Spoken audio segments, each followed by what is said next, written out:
Buenos días. Buenos días, Buenos profe. días, profe. Buenos días. Buenos días. Estamos listos para iniciar una clase más y déjenme compartir material.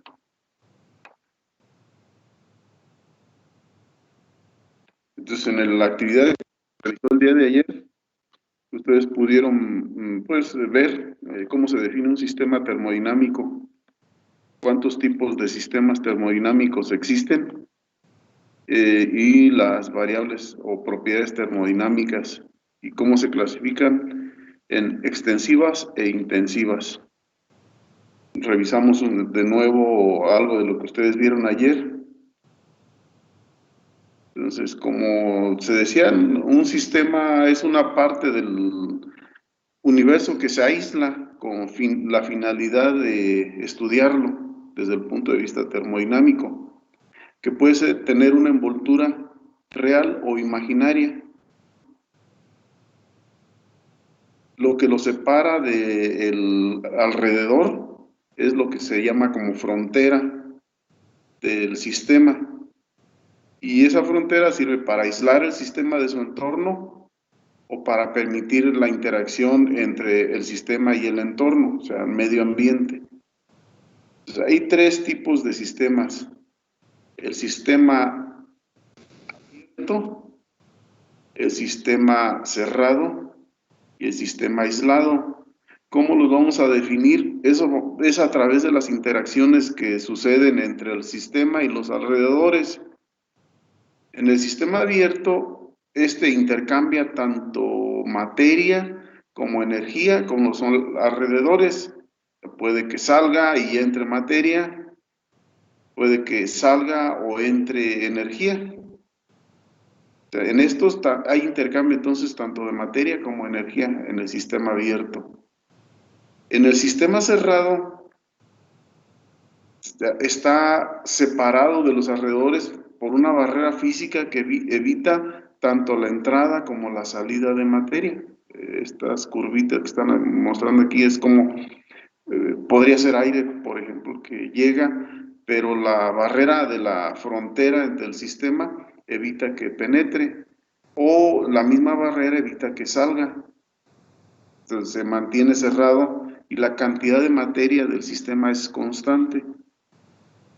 Pero como puede ser conductor el sistema, entonces sí puede haber intercambio de energía en forma de calor o de trabajo. Eso depende, en el caso del calor, es evidente que depende de cuál de los dos está más a mayor temperatura. Si los alrededores están más calientes, están a una temperatura superior a la del sistema, el flujo de calor va a ser de los alrededores hacia el sistema. Y los sistemas aislados tienen una frontera que es térmicamente aislante, o sea, no permite el flujo ni de energía ni de trabajo, es rígida, por ejemplo, es rígida y además es de baja conductividad térmica, entonces no hay flujo ni de energía ni de materia con los alrededores. Veamos algunos ejemplos que clarifiquen. Miren, los tres que están aquí son sistemas abiertos. Una fogata. El sistema podríamos tomarlo como la leña. Entonces, si la prenden, se va a quemar. Con el oxígeno del aire se va a ir quemando la leña y desprendiendo calor. Entonces, el calor que se genera es transferido hacia los alrededores, calentándolos. Entonces, hay un flujo de calor, en forma de calor a los alrededores, y hay un flujo de materia, porque los productos de la combustión, si la combustión es completa, CO2 más agua, se van a los alrededores y se está gastando la madera, se está quemando. Otro sistema abierto pues, sería un recipiente que tenga abierto, si esto contiene una sustancia volátil, alcohol, como ejemplo. Ustedes pueden dejar por un tiempo determinado de varias horas el recipiente y si es alcohol van a encontrar que va a irse evaporando, se va a ir disminuyendo hasta que totalmente desaparezca. O sea, hay transferencia de materia con los alrededores y de calor también. O una taza de café, lo que podrían considerar como el sistema podría ser el café contenido en la taza y todo lo demás son los alrededores. Entonces, si está caliente, va a transferir calor a la taza por las paredes o al medio ambiente por medio de la evaporación de agua, transferencia de calor. Y además también hay transferencia de materia, transferencia de materia y transferencia de energía calorífica. Entonces ahí están tres sistemas abiertos. ¿Hasta aquí vamos bien? Sí, profe. En los sistemas cerrados, en la evaluación que hice de las preguntas que les planteé en la actividad 1-2, todos definieron bien sistema cerrado, la mayoría creo, todos, me atrevo a decir, también definieron bien que la lata de refresco es un sistema cerrado. Hay intercambio de energía en la lata con el refrigerador, con el exterior de la cámara interna del refrigerador, pero no hay transferencia de masa porque está cerrada la lata. Pero donde sí hubo algunas personas que se confundieron y que contestaron erróneamente fue en el radiador. ¿Cómo funciona el radiador? Pues es un sistema de canales. Es como un panal que tiene canales internos por donde circula agua. ¿Hacia dónde va esa agua? Va hacia el interior del motor del automóvil. Está en un circuito cerrado, entonces entra radiador caliente. Hay un ventilador que está enfrente accionado por el motor. El ventilador empuja el aire a alta velocidad para que pase a través de los canalitos internos del radiador y por intercambio extraiga el calor del agua, la enfría entonces, baja la temperatura. Y así está en ciclo, circulando. Hay un tapón. El tapón evita que haya fuga de agua. Si se destapa, si tiene fuga el tapón, entonces sí puede haber evaporación, pero si está bien cerrado, si la presión también no aumenta excesivamente, o sea, un motor cuando ya funciona de manera no adecuada, o que la bomba que está circulando el agua no funcione, o que esté bloqueado el camino del flujo del agua, entonces sí se desprende el tapón, y se evapora agua. Pero en funcionamiento normal, por periodos muy largos de tiempo, el radiador no emite vapores a los alrededores. Entonces nada más es un medio que transfiere energía calorífica del que extrae del motor al aire de los alrededores por medio de ese ventilador que forza al aire a circular a través de los huecos. Entonces, es un sistema cerrado, por lo tanto, la cantidad de materia, agua, permanece constante. Pero si hay un flujo de energía del agua caliente hacia los alrededores. ¿Sí está claro? Entonces, ahora sí, para los que contestaron mal. Profe. Sí, dime. Sí nos va a compartir esa presentación, ¿verdad? Ah, sí, está en material de... Sí, se las comparto. Gracias. Ahorita no, pero ya terminando o en un rato libre, por ahí se las hago, se las puedo compartir ya donde están los archivos del material de apoyo. Ahora, una olla de presión, Como todos entendemos, es un dispositivo que se utiliza en la cocina para acelerar el proceso de cocción de los alimentos. Si ponemos frijoles, entonces dentro de él, como está cerrada herméticamente, mientras no sube excesivamente la presión, esta valvulita evita que haya fuga de materia. ¿Qué hacemos entonces con la olla de presión? Pues la colocamos en la estufa y entonces el calor de los quemadores es transferido al interior de la recipiente. Mientras no se abra esa válvula de seguridad, es un sistema cerrado, o sea, porque permite flujo de energía calorífica de los alrededores al interior para cocer los alimentos. Sería este otro ejemplo de un sistema cerrado. Vamos a ver a los sistemas aislados. Estrictamente hablando, no hay un sistema que sea aislado totalmente, es decir, que no permita el flujo de calor, sobre todo entre los alrededores y el sistema. Pero lo que se acerca mucho, pues son las hieleras o los termos. A quienes les gusta tomar bebidas como café, a veces compran un termo de esto y ya les sirve para mantener caliente o tibio por periodos largos de tiempo esos alimentos. O quienes quieren tomar bebidas frías, unas cervezas bien heladas, pero pues una hielera. Esto se acerca a sistemas aislados porque bien cerrados evitan que lo que esté contenido dentro de él se evapore si está caliente o haya transferencia de materia entre el interior y el exterior, y también reducen la transferencia de calor, o sea, se acercan mucho a los sistemas aislados. No hay transferencia de calor, no hay transferencia de materia entre el sistema y los alrededores. ¿Les queda claro entonces ahora ya?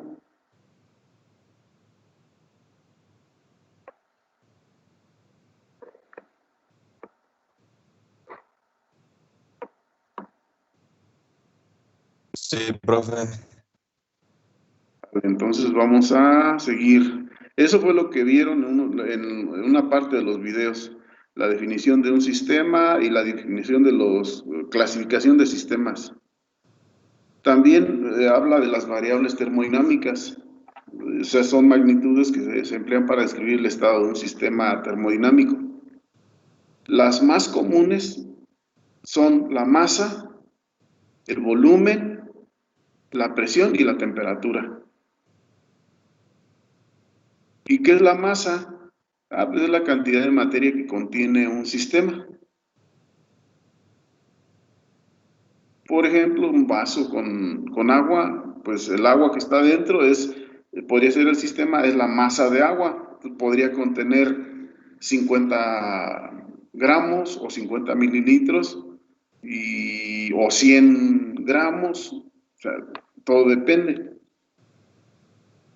En los libros especializados o en los textos que tienen relación con termodinámica, se utiliza una nomenclatura para abreviar. Generalmente la masa se abrevia con la letra minúscula M o con N si se expresa en moles. La masa se puede expresar en kilogramos, en toneladas, en gramos, en miligramos, en microgramos, en libras, etcétera. Pero también se suele expresar en unidades de moles. Para no confundir masa con peso, no es lo mismo. En un ratito más lo vemos. El volumen, pues es el espacio que ocupa un sistema. Para sistemas sólidos o para sistemas líquidos es fácil medir el volumen. ¿Por qué? Porque tienen forma definida y en el caso de los líquidos se adaptan al recipiente donde se contienen. pero se pueden medir relativamente con facilidad el volumen de un material líquido o sólido. No así el de los gases, porque el volumen de un gas depende de la presión. Es decir, si tienen 100 gramos de un gas como oxígeno y lo tienen a 5 atmósferas, no va a ocupar el mismo volumen, que es esa misma cantidad de gas, pero ahora sujeto a 20 atmósferas de presión. Va a cambiar. Y también el volumen de un gas cambia con la temperatura. No es lo mismo con los líquidos o con los sólidos. Sí cambian ligeramente el volumen de un líquido o de un sólido con la temperatura especialmente o con la presión, pero es muy poco lo que cambian. Entonces, ¿qué es la presión? Pues la presión que se representa con la letra P mayúscula es la fuerza por unidad de área que es aplicada sobre un cuerpo en dirección perpendicular a su superficie. ¿Y qué es la temperatura? Pues es como una propiedad que nos indica si un cuerpo en comparación con otro está en equilibrio térmico o no. Y nos ayuda a definir hacia dónde fluiría el calor.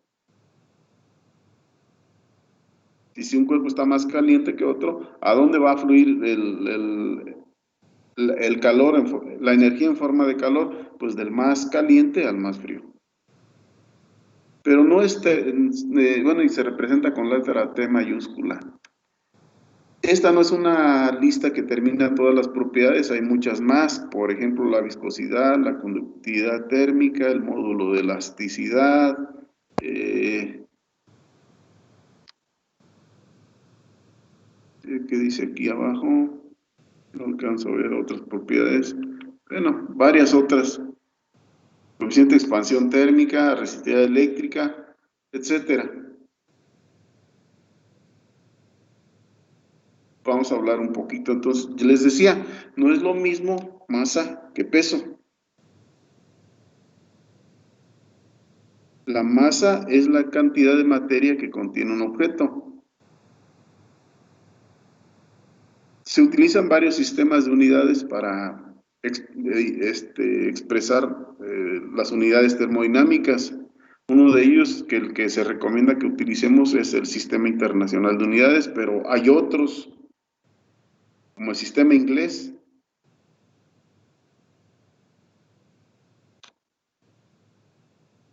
Decíamos que la masa se puede expresar en gramos, en kilogramos, en toneladas métricas, en libras, etcétera. O sea, son muchas unidades. Pero masa y peso no son iguales. Eso lo podríamos dejar en evidencia, por ejemplo, en que una misma persona, estando en la Tierra y en la Luna, tiene la misma masa. Y si hoy se va a la Luna, llega, no sé, en 7 días, cuando esté en la Tierra va a tener la misma masa, es decir, la misma cantidad de materia.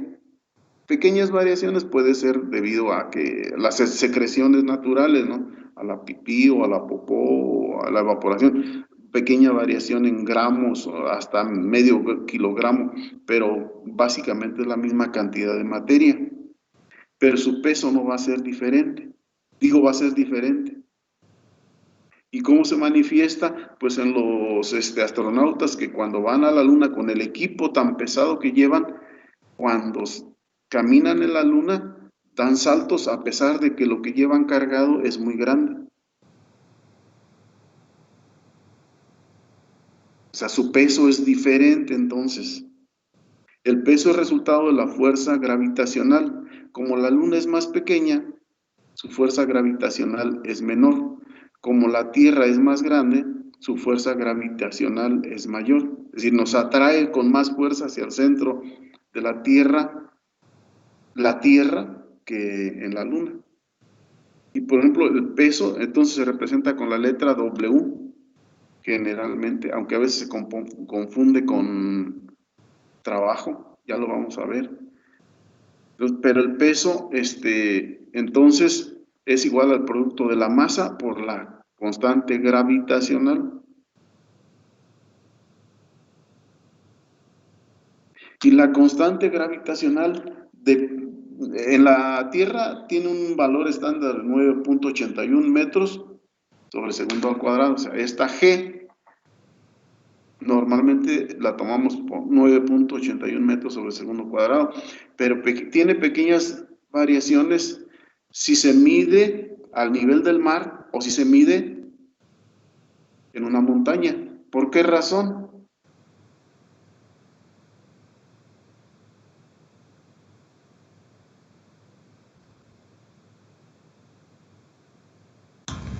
¿Tendría que ver la presión, profe? No, no tanto eso.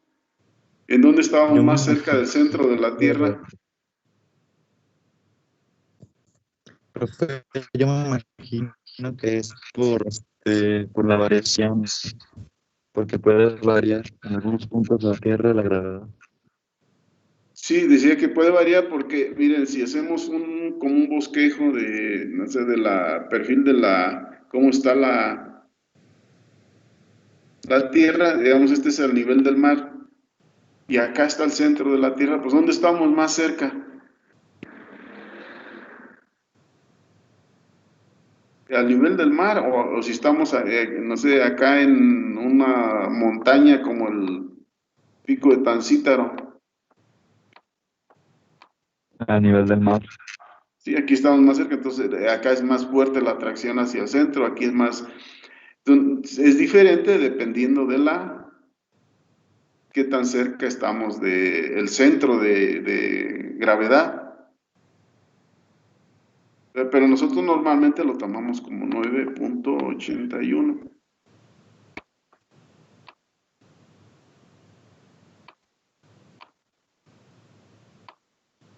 ¿Sí? Bien, ¿qué más podemos analizar?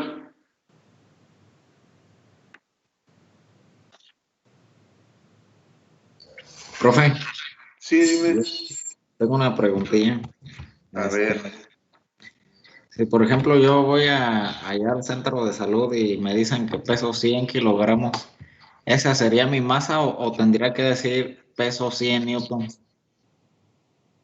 Eh, no es que hay una confusión en el manejo de términos, o sea, el término apropiado o sea, para un físico, alguien que estudia física, es tu masa sería 100 kilogramos. ¿Por qué lo estás haciendo? Bueno, eso expresado en medida estándar, pero lo que deberían decirse es tu peso, es decir, tú pesas más si estás, algunos gramos más, si estás al nivel del mar, que si lo haces, por ejemplo, en el Nevado de Toluca. Pero para no tener ese inconveniente de que si uno ahorita se ha comido unos 10 tacos y es donde te mides, acá te pesas al nivel del mar, y luego vas a Toluca, pero en el desplazamiento, pues ahí consumiste energía, digeriste los alimentos, ya fuiste al baño, entonces bajaste medio kilo. Pues sí, evidentemente ya tu masa no va a ser la misma, pero pongamos una cantidad de, no sé, una pesa de fierro que no pierde peso ni gana, no pierde masa, perdón, ni gana al transportarla del nivel del mar acá al al Nevado de Toluca. Va a tener la misma cantidad de átomos, de moléculas, la que está al nivel del mar que la que esté en Toluca. A eso me refiero. Pero es un incorrecto manejo de unidades. O sea, ¿qué te deberían decir? Su masa es de tantos kilogramos, o sea, tiene tantos átomos, tiene tantas moléculas, tiene tanto. Pero va a ser diferente el peso, ¿sí me expliqué, Tapia? Sí, profe. Pero sí, Eso se puede uno permitir la confusión de términos coloquialmente, en pláticas, pero lo que sí debe quedar claro es acá en termodinámica. Ya en la solución de problemas posteriores que vamos a ir viendo, pues no va a ser lo mismo definir a un sistema en términos de masa que en términos de peso, por lo que estamos explicando, que la persona en la Tierra y en la Luna pues tienen diferente peso, aunque tengan la misma masa. Es decir, en la Tierra y en la Luna tienen la misma cantidad de átomos y de moléculas, su masa es igual, la cantidad de sustancia es igual, pero su peso es diferente, porque el peso es resultado de una fuerza que te atrae hacia el centro. Del volumen ya habíamos mencionado que es el espacio que ocupa un material, espacio que ocupa, pero como hablamos de sólidos, de líquidos y de gases, pues los sólidos, una piedra irregular, si la desplazan, tiene el mismo volumen, una piedra, no sé, que recogieron en el río y la llevaron a su casa porque está bonita, pues va a tener el mismo volumen allá en el río y en su casa. Y es que los sólidos tienen una forma definida, pero los líquidos no. Los líquidos se adaptan. Digamos que lo toman 1 litro en el río y usan un recipiente, entonces, que lo quieren analizar, por ejemplo, el agua del río, la quieren analizar, entonces la miden en un recipiente de forma definida como un vaso de precipitados, y ahí dice alguna marca, 1 litro hasta tal, entonces hasta ahí lo llenan, y luego lo transfieren a una botella de forma irregular, como una de refresco, que también al transferirlo se va a adaptar a la nueva forma, pero sigue siendo de volumen 1 litro. Puede cambiar un poquito por la temperatura, pero sigue siendo 1 litro. Pero lo que decíamos de los gases, no, fíjense. O sea, si toman una muestra de un gas en un recipiente como el volumen que tenemos aquí, ese gas lo pueden transferir a uno de mayor volumen, evitando que haya fugas, ¿no? Con una forma de que no se pierda el medio ambiente. Si el recipiente más grande contiene ahora el gas va a ocupar todo el volumen. Si este es de 1 litro y lo transfiere uno de 10, pues el gas se distribuye en todo el recipiente de 10 litros, va a ocupar todo el volumen. Se van a separar las partículas del gas y van a ocupar ahora sí los 10 litros. ¿En qué unidades se mide el volumen?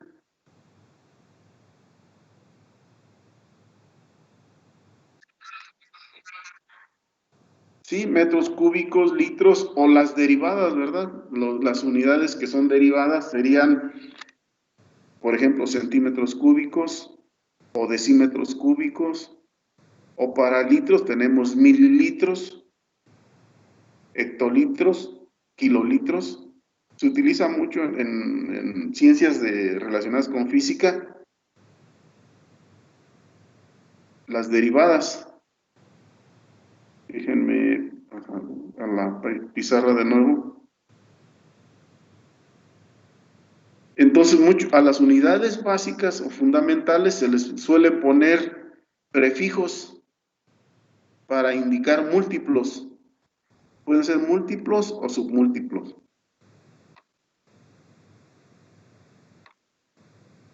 Una de ellas, por ejemplo, es deca. ¿Qué significa deca?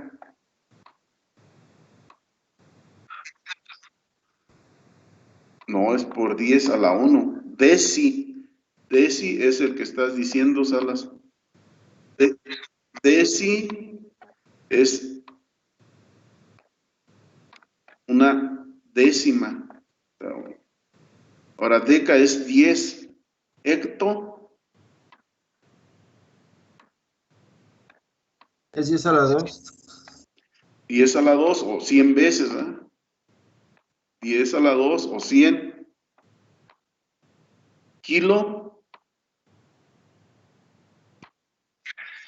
10 a la 3, miles, 1000 veces.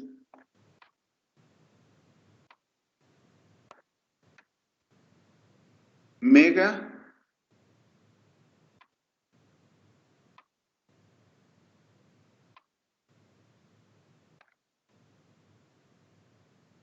¿qué es mega? Millón.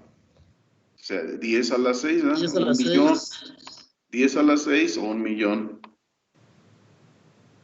Giga, 10 a la 9. 10 a la 9. así es, 10 a la 9. Y ahí pueden ponerle cualquiera unidad, por ejemplo, si fueran metros, digamos. Entonces, si pusieran metros, gigametros o kilómetros, o sea, 1000 veces metros. 10 kilómetros son 10.000 kilómetros, metros, perdón. Para abajo, deci. ¿Qué sigue? Centi. Centi, ¿no? Centi, ¿qué significa centi? 10 a la menos 2. 10 a la menos 2, así es. 10 a la menos 2 o 0.01 de la unidad que estemos utilizando. Mili, 10 a la menos 3. sí, 10 a la menos 3, ajá.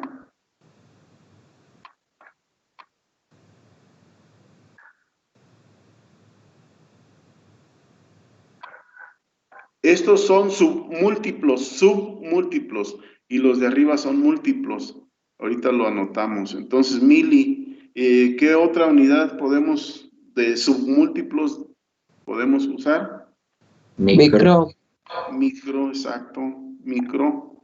¿Y a qué equivale? Por 10 a la menos 6. 10 a la menos 6, así es.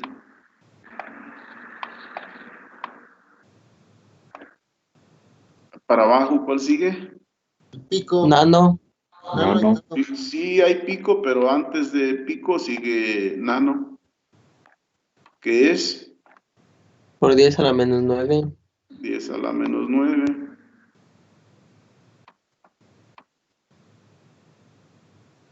Ahora sí pico.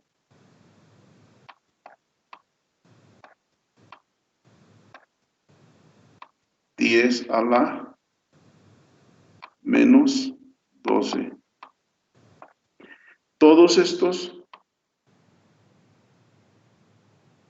llaman submúltiplos, de unidad submúltiplos.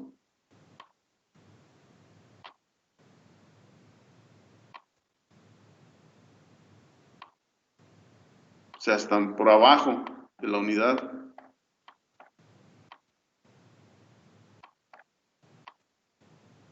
Y para arriba, todos estos son múltiplos. Cuando manejamos cantidades muy grandes de una unidad, pues utilizamos los múltiplos para facilitar, como kilómetros para unidades de longitud. Es decir, si la distancia de Morelia a Cuitzeo, por ejemplo, fuera 40.000 metros, pues en vez de decir 40.000 metros, decimos 40 kilómetros.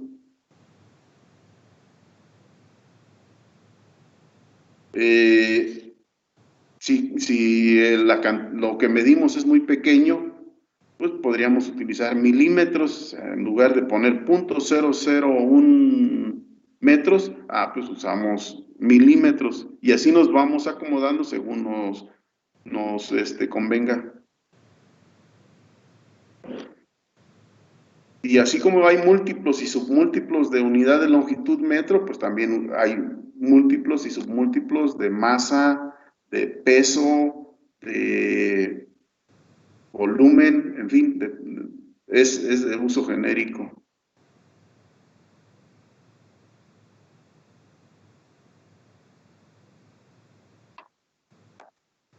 Entonces, ¿alguna duda o comentario?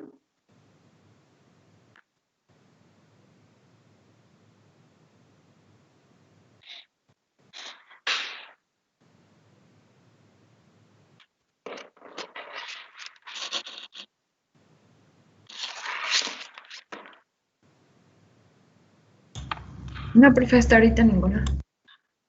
Sí, gracias.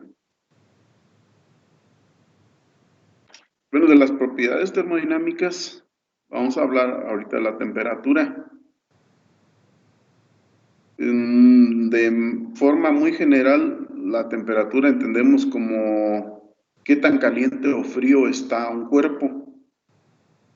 Y eso generalmente nosotros utilizamos nuestra temperatura corporal, que anda como en 36.8 grados centígrados en promedio.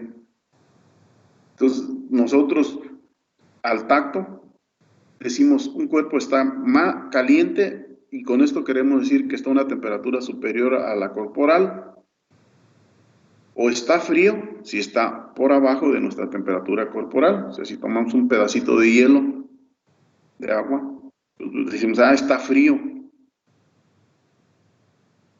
Pero eso no es una forma muy confiable de saberlo, entonces se tienen que establecer formas de medir la temperatura con más precisión.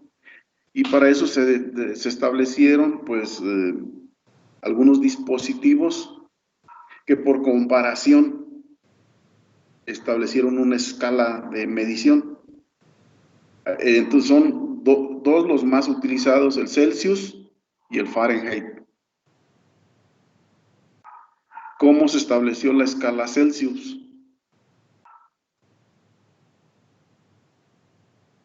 Por el punto de fusión del agua y de ebullición. Exacto. Así es, está dándole valor de 0 a la temperatura a la cual el hielo, agua en forma de hielo, se convierte a líquido. A ese es el 0. Y 100 a la temperatura a la cual el agua líquida, cuando le estamos proporcionando calor, se convierte a vapor. Entonces 0 y 100, y entre ellos se le da valores intermedios.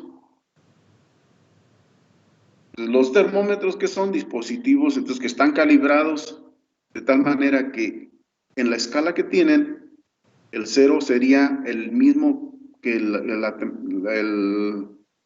temperatura a la cual ocurre la fusión del agua, y el 100 a la temperatura a la cual el agua líquida se evapora, y dividimos en 100 pedacitos, y cada uno le es a lo que le llamamos un grado centígrado, una centésima de esa escala. Y se utiliza generalmente como medio para medir la temperatura un líquido que tenga un comportamiento lineal, que al ir calentando se vaya dilatando proporcionalmente. Es el mercurio. O sea, en un tubo de vidrio transparente hay un canalito a través del cual, si se calienta el mercurio, se va dilatando, se va expandiendo y va subiendo. Y nos da la temperatura. La escala Fahrenheit, ¿cuál es la diferencia? Pues es que está en otra escala diferente. Lo que es el equivalente al 0 centígrados es 32 en la Fahrenheit. Y lo que es el equivalente a 100 centígrados es 212 en la Fahrenheit.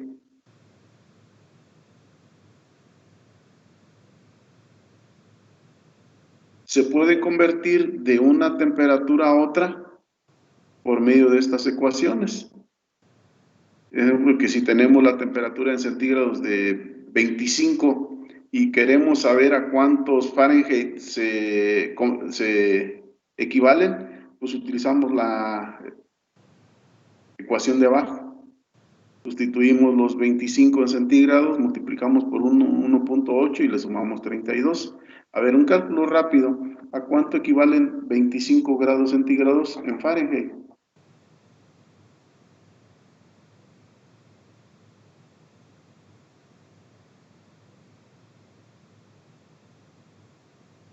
A 58.8.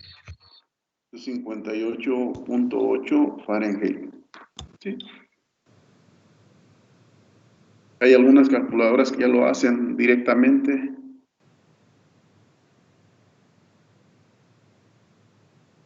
¿Los demás sí están checando esto? Sí, profe. Por ahí se escuchó un micrófono abierto de...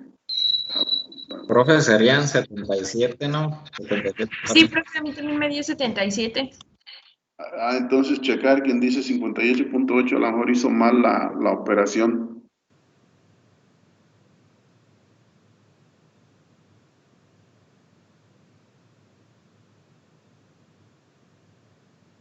Y si es al revés, suponiendo ahora que tenemos la temperatura, para checar, a ver, para checar, me están diciendo que los 25 centígrados equivalen a 77 punto ¿qué? 77 cerrado, profe. 77 cerrado, ok.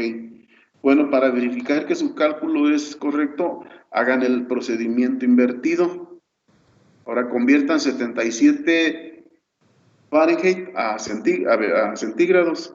En la ecuación lo que tendrían que hacer es despejar. En esta ecuación de abajo, despejar los centígrados. Sí, da, profe. Sí, debe dar.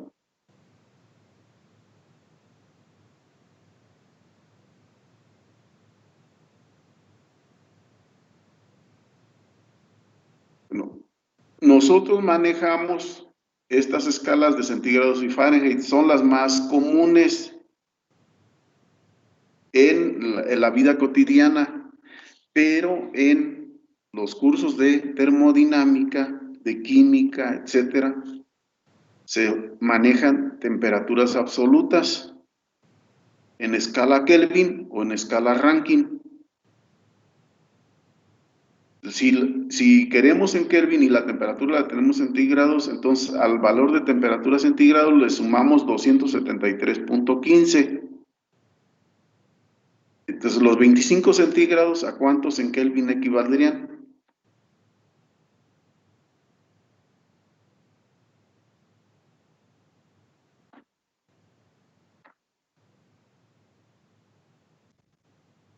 $298.15. Sí, 298.15 Kelvin. Ajá. O sea que en los cálculos que nosotros, a veces los enunciados de problemas que se les va a dar van a ser en centígrados o en Fahrenheit, pero en las ecuaciones que ustedes van a manejar en termodinámica para predecir propiedades, o sea, para hacer cálculos de solución de problemas, tiene que ser en temperaturas absolutas. Ya después veremos cómo es eso de las temperaturas absolutas. ¿De dónde se sacó eso de temperatura absoluta y qué significa? ¿Qué interpretación física tiene? Si manejan en Rankine, bueno, pues entonces tendrían que convertir los Fahrenheit con esta ecuación, o sea, el valor de lectura en Fahrenheit, sumarle 459.67, y eso les daría el valor en Rankine. Disculpe, profe. Perdón, Marín. Lo que pasa es que se me fue el internet ahorita como unos 10 segundos. Entonces estaba hablando de las temperaturas. ¿Qué fue lo que mencionó, por favor? Mira que normalmente lo que manejamos son escalas centígrados y Fahrenheit, así de manera coloquial. Ajá. Pero en los cursos como este de termodinámica, de física o de química, tienes que manejar escalas absolutas. Ok. Y para eso, entonces, si tienes centígrados, los puedes convertir a Kelvin con esta primera ecuación. Ok. Si tienes la temperatura en Fahrenheit, por medio de esta segunda ecuación lo conviertes en Rankine. Muy bien. Sí. Ok, perfecto, profe, gracias. ¿Sale? Hablemos un poco de una propiedad que se llama fuerza. de manera muy genérica decimos, pues la fuerza es una capacidad o es una propiedad que nos permite hacer trabajo físico. Es algo que nos hace, ejemplo, aplicamos fuerza pues para recorrer un escritorio de un lugar a otro y tiene que aplicarse una fuerza para moverlo. O sea, provoca trabajo o movimiento a un sistema. La fuerza puede hacer que un cuerpo se deforme en los conformados de materiales, como en la forja, en la laminación, en la extrusión, donde conformamos piezas metálicas o hasta piezas cerámicas o piezas en los polímeros, se tiene que aplicar una fuerza para deformar el material y conformarlo a la nueva forma. Las mismas fuerzas pueden hacer que un cuerpo permanezca en reposo. O sea, si tienen colgado con una cuerda, por un lado atada a una cuerda hacia un lado y otra cuerda hacia la otra, un material muy grande, un costal de cemento, por ejemplo, las cuerdas van a evitar que, si está colgado, que toque el suelo. Pero van a actuar fuerzas que van a tratar de dirigir hacia el centro de gravedad de la Tierra, al bulto. Entonces, hay una serie de fuerzas que van a actuar para mantener en equilibrio al bulto. Entonces, también las mismas fuerzas pueden hacer que un cuerpo permanezca en reposo, o las fuerzas pueden hacer que un cuerpo se mantenga en movimiento cuando ustedes pedalean, ¿no? La fuerza que le están aplicando los pedales están haciendo que giren las ruedas y que entonces se mantenga en movimiento. Entonces, en física, la fuerza es una magnitud vectorial. O sea, tiene un valor escalar y una dirección en la cual se aplica. ¿En qué unidades se mide la fuerza?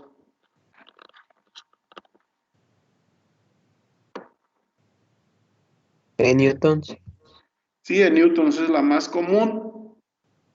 Y el newton se describe como la fuerza que se aplica a una unidad de masa de 1 kilogramo para provocar un desplazamiento de 1 metro por segundo al cuadrado.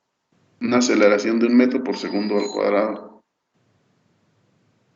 Entonces, en forma de una ecuación, la fuerza es igual a la masa del cuerpo por la aceleración. El peso es una fuerza, fíjense. El peso es una fuerza. Si ustedes suben unos 2 metros y después su masa dejan de estar sobre esa altura, 2 metros, y dejan que actúe la fuerza de la gravedad, van a caer. ¿Cuál es la fuerza que está actuando sobre ustedes? La fuerza de gravedad. Y la fuerza de gravedad va a ser igual a la masa por la aceleración. Ya no me atrevería yo a decir que se dejen caer de una altura mayor de 8 o 10 metros porque sería catastrófico, pero háganlo con una piedra, por ejemplo. Una piedra, si ustedes suben a unos 10 metros, un edificio de 10 metros, dejan caer la piedra, sueltan la piedra desde allá, sueltan, no avientan, sueltan nada más, se va a acelerar. O sea, ¿y qué fuerza está actuando sobre esa piedra? Pues el peso, que es igual a la masa por la constante gravitacional. ¿Y en qué unidades se expresa la constante gravitacional? Pues en metros sobre segundo al cuadrado. Bien, miren, ya son las 9:53.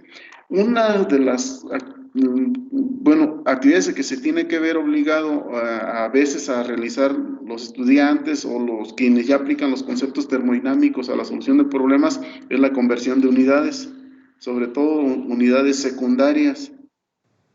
Entonces a veces se les dan las unidades, por ejemplo, en galones, que es una medida de volumen, y pues se tiene que convertirlo a litros, usan factores de conversión. Entonces les voy a dejar una tarea de un problema donde van a resolver conversión de unidades. En un ratito por ahí les aparece la notificación. Está bien, profe. Sí, y sería entonces eso todo por hoy. Ya vamos a seguir hasta, creo que ustedes tengo hasta pasado mañana. No, mañana. Mañana entonces nos vemos de nuevo para conectarnos y seguir platicando de esto. ¿Alguna duda, muchachos? Muchachas. No, maestro. No, profe. Correcto, pues entonces les deseo buenos días y mañana nos volvemos a conectar. Y en un ratito les mando la notificación de la tarea. Hasta mañana, profe. Gracias. Sí, hasta Dale, mañana. profe, gracias. Gracias. Gracias. Gracias. Adiós a todos.